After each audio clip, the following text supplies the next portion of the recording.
जय हिंद। देखिए, हम लोग समझते हैं कि कोरोना की जांच के लिए क्या है आरटीपीसीआर। देखिए, डीएनए से आरएनए बनाना हम ट्रांसक्रिप्शन कहते हैं और आरएनए से वापस डीएनए बनाने की यह क्रिया ठीक उल्टा हो जाती है, इसलिए इसको रिवर्स ट्रांसक्रिप्शन कहते हैं। किसी भी चीज़ की एकदम सटीक पहचान उसके डीएनए से होती है। डीएनए से जो पहचान की जाती है उसे डीएनए फिंगरप्रिंटिंग कहते हैं। एकदम सटीक होती है, इसमें कोई दो राय नहीं होता है। अब जो कोविड-19 यानी कोरोना का जो वायरस है, इस ससुरा कोरोना वायरस में डीएनए होता ही नहीं है।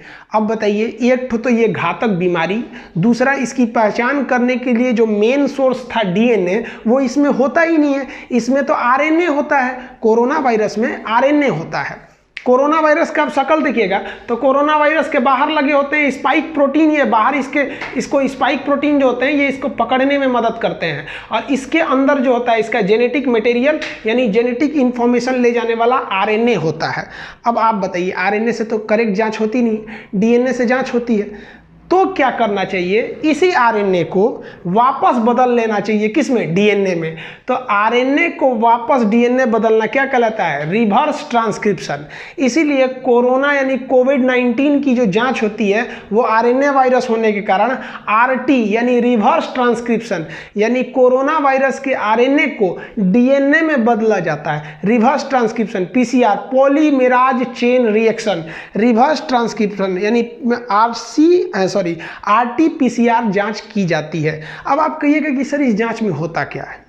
तो देखिए, जो भी वायरस मिलते हैं या कोई बीमारी मिलती है तो तुरंत पहले उसके डीएनए का एक सैंपल ले लिया जाता है। जैसे मान लीजिए ये सैंपल जो है, ये फिगर आप मान के चलिए कि ये फिगर कोरोना वायरस के डीएनए का फिगर है। तो हर लेबोरेटरी, हर हॉस्पिटल, हर जांच सेंटर को ये फोटो भेज दिया जाएगा कि भैया ऐसा फोटो जहां देखना समझ जाना वो क्या है, कोरोना वायरस है। अब क्या किया जाता है इस आरटीपीसीआर में कि किसी भी मरीज का बलगम निकाला जाता है, उसमें कोरोना वायरस होता है, उसमें आरएनए होता है, आरएनए से उसको डीएनए में बदला जाता है। अब उसके डीएनए के फोटो को इस फोटो से मैच कराया जाता है। मैच कर दिया गया तो कहता है बाबू हो गई लो कोरोना, हो गई लो मने पॉजिटिव, ना हो लो निगेटिव।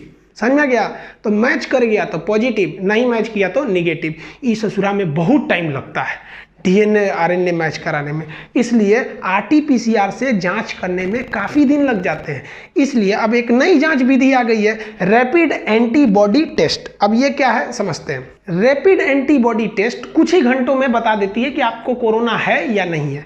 होता क्या है, जैसे हमारे शरीर में कोरोना वायरस इंटर करता है तो इंटर करने के 2 से 3 दिन के बाद हमारे शरीर में एंटीबॉडी बहुत तेजी से बनने लगते हैं और यह एंटीबॉडी उस कोरोना से लड़ने लगते हैं। तो डॉक्टर आपके ब्लड की जांच लेता है। देखिए, आरटीपीसीआर में एक बलगम की जांच ली जाती थी, इसे मुंह खुलवा के अंदर से थूक निकाला जाता था, जबकि इसमें ब्लड की जांच होती है। और उस ब्लड को आप देखे होंगे एक इस तरह के व्हाइट कलर का किट होता है, इसमें हल्का गड्ढा होता है, इसी में डाल दीजिए।